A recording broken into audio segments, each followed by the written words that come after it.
من الشيطان الرجيم. بسم الله الرحمن الرحيم.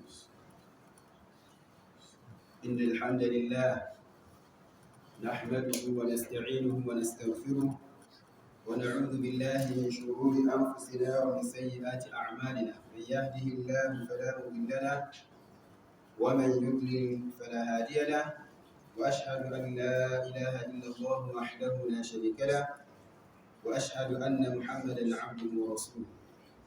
أما بعد. My dear respected brothers and sisters in Islam, I say Assalamu alaikum, or I greet you with the best of greeting by saying Assalamu alaikum wa rahmatullahi wa barakatuh.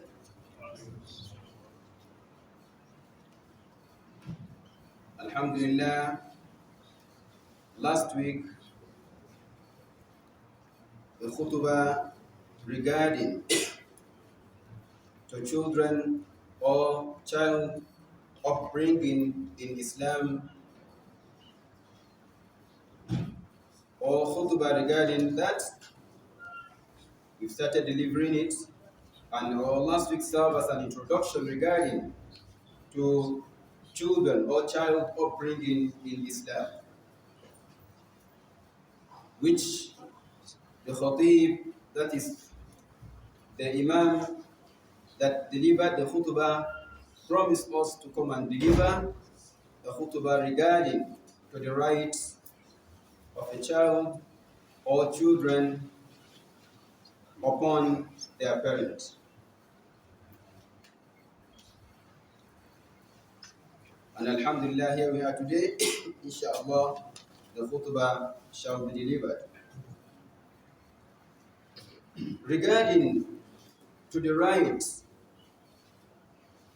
that children has upon, or that children have upon their parents, children or child has right upon his or her parents before birth, after birth, and till the time he or she reach the stage of puberty, that is maturity stage. Before birth, the Prophet Muhammad ﷺ has already itemized the groups of people that we are supposed to choose them to be our life partner. He has mentioned that in an hadith narrated by Abi Hurairah. That hadith have been translated of mother, if you as a male or you as a man, you are about going into the marriage, you make your decision by looking at 4 particular things, and again, what you are about going into is part of the right that children has upon their parents to choose pious father and pious mother for them. That was why even mother Abu Aswad ad-Du'ali, the day he gathered his children by saying, mother, I have helped you, I have been good to you before your arrival to this world, and again after your arrival to the life of this world. Yes, the children told him, yes, of course, we know you have been good to us after we came to the world, but how were you good to us before coming to the world? He now said, mother, اخترت لكم أمًا لا تعيرون بها, that I have chosen a mother for you which you should be proud of. The Prophet ﷺ advised us before going into the marriage that we should marry woman because of 4 reasons. Or woman is married for 4 particular reasons. Either you go into it because the woman is beautiful, you go into it because she has lineage, you go into it because she's rich. She'll come and help you financially, or you go into it because of the religion. Then the Prophet ﷺ now advised us that you should choose a woman who is religious. Taribat yadak, you'll be among the successful one. This is one of the rights that our children has upon us, choosing the best mother for them. It is part of the rights that children also has upon their parents. As for the woman, choosing the best father for them. That was why the Prophet ﷺ advised our fathers, our parents, that mother, if you are about giving your daughter out for marriage, you should consider two things. إِذَا جَاءَكُم مَّن تَرْضَوْنَ دِينَهُ وَخُلُقَهُ فَزَوِّجُوهُ. Anyone whom you are pleased with his religion, the person is religious, and he has manner, then you give your daughter out for marriage to the person. If we follow this formula that the Prophet ﷺ gave to us, I think we'll live peacefully. Then we have two, that means we've executed the right of the children that they have upon us before birth, before going into the marriage and before birth. That is one. Secondly, again, when that marriage is conducted successfully, part of the reasons why we can produce righteous children is that before any consummation, there should be supplication. Based on the teachings of the Prophet Muhammad ﷺ. Before consummation, there is supplication for that. You don't just jump and start rather the means of producing that particular child without any form of supplication. Then also, as the child get to the world or arrive at the world, there are sunnah, there are traditions of the Prophet ﷺ attached to that particular child arrive. That means the newborn baby. Because كُلُّ مَوْلُودٍ يُولَدْ عَلَى الْفِطْرَةِ. Because every child is born as a Muslim. Alhamdulillah. Then when the child arrives at the world, the first thing, at the arrival of that child, there is right of Allah upon you as human beings, or as upon you as the parent of the child. First of all is for you to appreciate Allah for granting you that. You have to appreciate Allah, and appreciation of Allah, you make it openly. فَأَمَّا بِنِعْمَةِ رَبِّكَ فَحَدِّثْ. As Allah grant you that bounty, make it apparent. You receive a glad tidings that your mother, that your wife has put to bed, whether male or female. First of all, you have to appreciate Allah for that.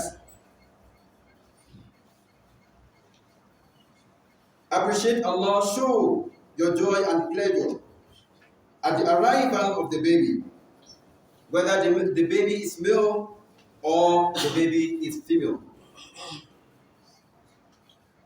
Do not differentiate them. You are lucky to have a male child. Alhamdulillah, show your appreciation. You are lucky to have female child. Appreciate Allah, show your appreciation. If possible, go into prostration of mother appreciation. So do the shukr and appreciate Allah for that. Don't say, Kai, female, you're not happy about it. This is mother, the attributes of the people of Jahiliyyah. وَإِذَا بُشِّرَ أَحَدُهُمْ بِالْأُنْثَى ظَلَّ وَجْهُهُ مُسْوَدًّا وَهُوَ كَظِيمٌ. When they receive a glad tidings of having a female or having a daughter, their wife put to birth having a daughter, ظَلَّ وَجْهُهُ مُسْوَدًّا. You see the mother, you will change his face. The face become dark. There is no sign of happiness in him again. وَهُوَ كَظِيمٌ, feeling that kind of grief internally in his heart. For that, it is totally prohibited for you to do that. Because there are a lot of people that struggle to have even to have mother, one daughter. Allah deprived them for that mother from that, and that also those kind of people, Almighty Allah also placed them to test to see will there be patient regarding to the universal decree of Allah or not. For that, if Allah grant you male or female or mixed, appreciate Allah. If possible, go into mother prostration of shukr, of appreciation to Allah. For that, it is enough sin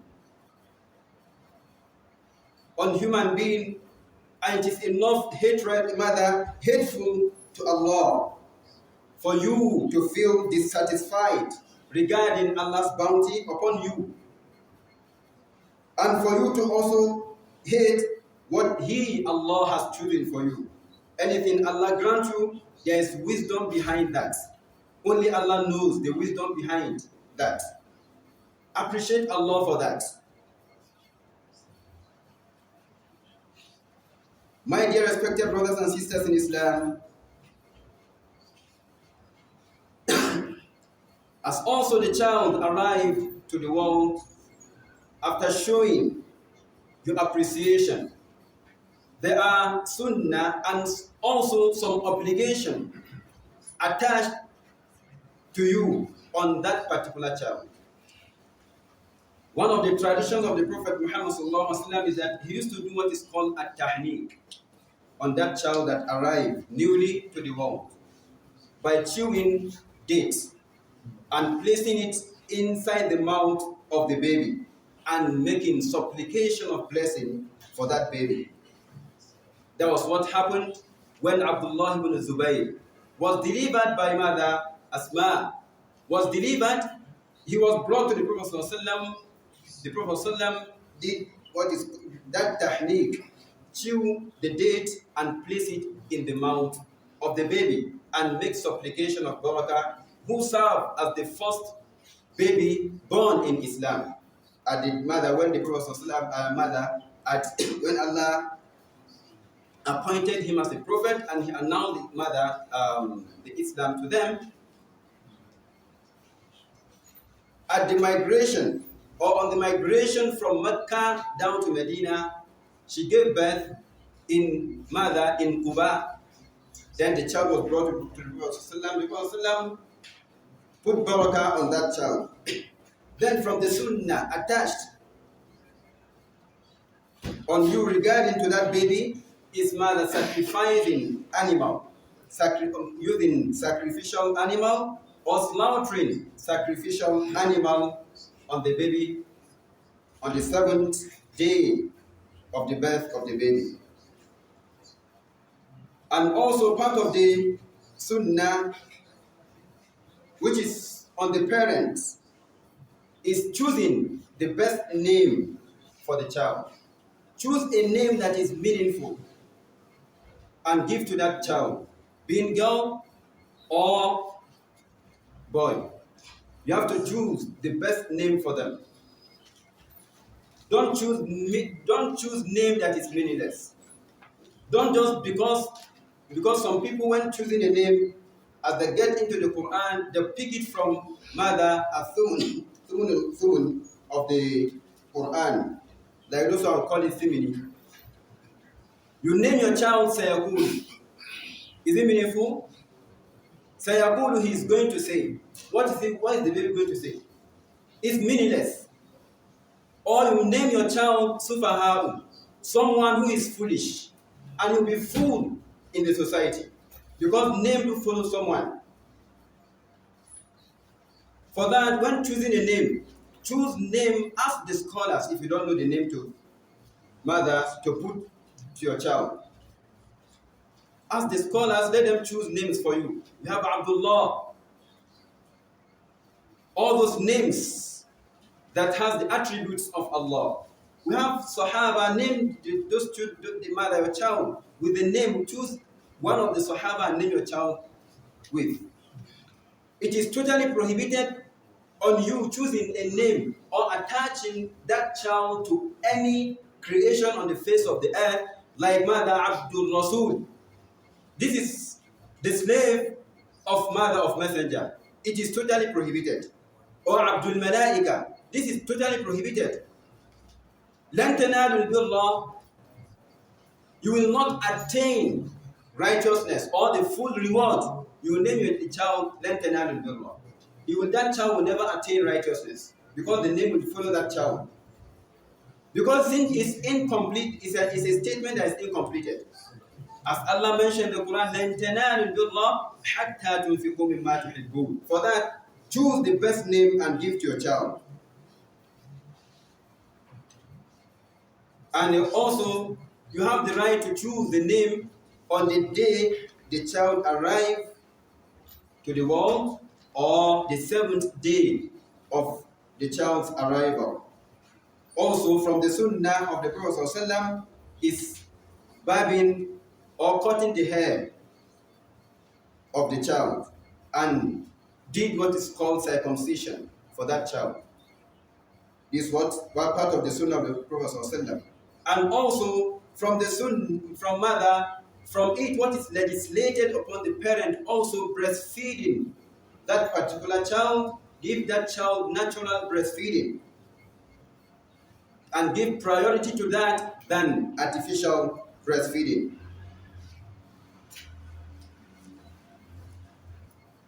Also,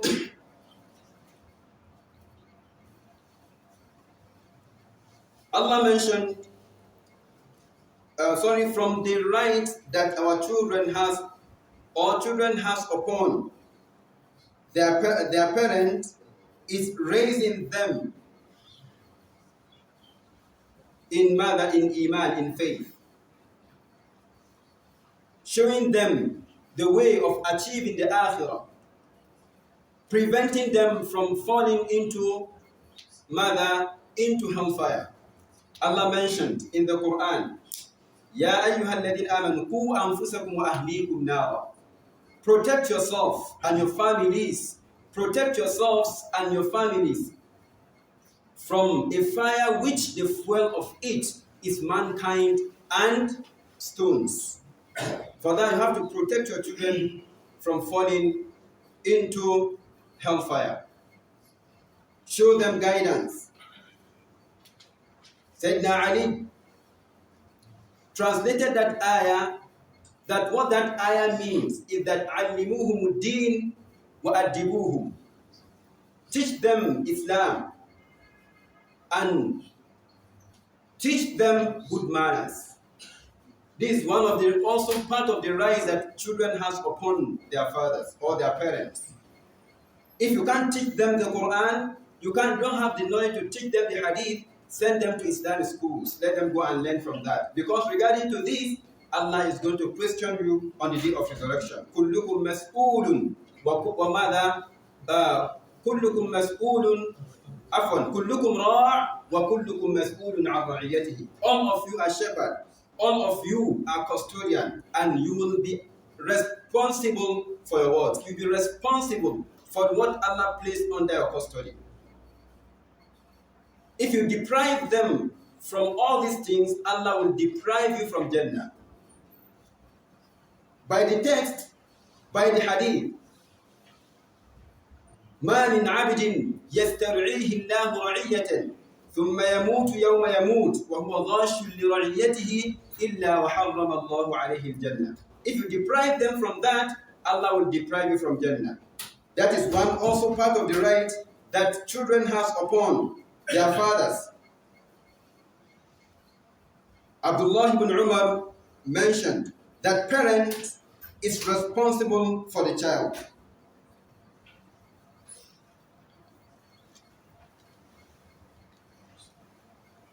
Also, part of the rights that children has upon their parent is that is the parent paying attention to their education.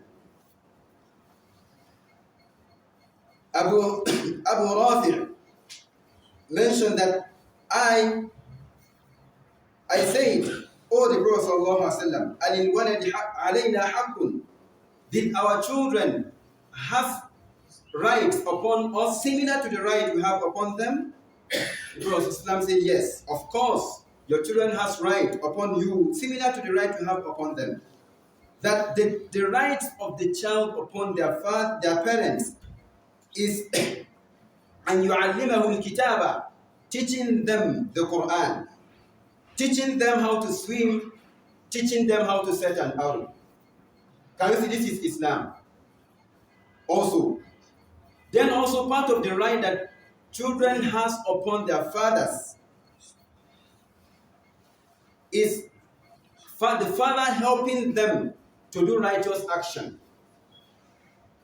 You carry your child in your car, moving around, you have and people there demanding for sadaqah. You are about giving that sadaqah, give your child to give those people. You are teaching him righteous action. Your child should see you going to the house of Allah to go and pray. Your child should see you, mother, fasting during the month of Ramadan, especially if it has not reached the age of mother, discipline that child in terms of beating that child, not beating that give injury. Like mother, the Prophet said, "Wadribuhum wa hum abna." Mother, muru awladakum wa hum abna'u sab'a sinin. When your child is 7 years, command him to go and pray. Before that 7 years, let the child see you obeying Allah. When he reach that 7 years, if you command him to do it, he will do it. You don't even need to mother, stress yourself commanding the child and the child disobeying you till you reach that particular 10 years before you start beating him. No. If the child sees you doing righteous action, you will learn from that. And if you command that child will also do it. Then also, part of the right that children has upon their parent is equality. Treat them with justice. Ittaqullah, be conscious of Allah, wa'adilu fi awladikum. Be fair regarding to your children, amongst your children. Even if you love the one more than the other, don't display it. Treat them equally. Also helping them to make a good decision when it comes to marriage. You have to help them in making decision. But you don't need to Islam does not give you the power to compel your children or to compel your child to marry whom he or she don't want to marry. But you can help them in making decisions by advice.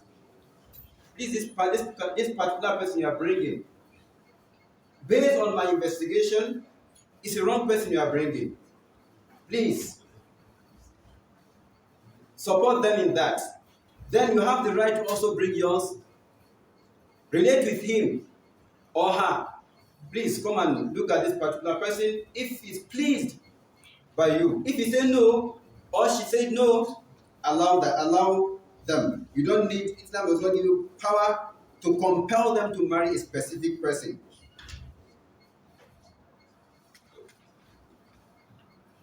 Then also, part of the right that children has upon you as a parent is for you to marry for them if you are buoyant enough to take care of the responsibility. Even if they have nothing, help them, marry for them. Because hadith narrated by Abu Sa'id al-Khudri and Abdullah ibn Abbas, that the Prophet ﷺ said, whomever a child is given birth to as a parent, فَلْيُحْسِنْ إِسْمَهُ, beautify his name, meaning choose the best name for that child. Then teach them good manners. When they reach the age of puberty, marry for them. فَإِنْ بَلَغَ وَلَمْ يُزَوِّجْهُ فَأَصَابَ إِثْمًا فَإِنَّمَا إِثْمُهُ عَلَى أَبِيهِ. That if that child reach that maturity age and refuse to marry for that child and you allow that child to commit atrocity, then the burden of that sin is on the parents. If you are buoyant enough to take care of the responsibility, do it for them, for the sake of Allah.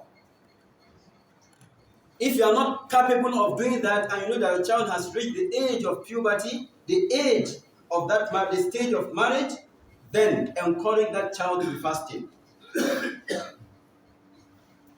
Teach them all those things. Then also upon the parent to also provide provision for the family, the children, the mother, the wife. The children, if they are poor, if they are not capable of doing that. Because وَعَلَى الْمَوْلُودِ لَهُ رِزْقُهُنَّ وَكِسْوَتُهُنَّ بِالْمَعْرُوفِ. Madam is around, inshallah. I'll give him the floor. The Prophet sallallahu alaihi wasallam, I'll deal with this hadith. The Prophet sallallahu said, "Mada kafa bil mar'i ithman an yudayya man ya'ud." That it is enough sin for a person to deprive his family provision.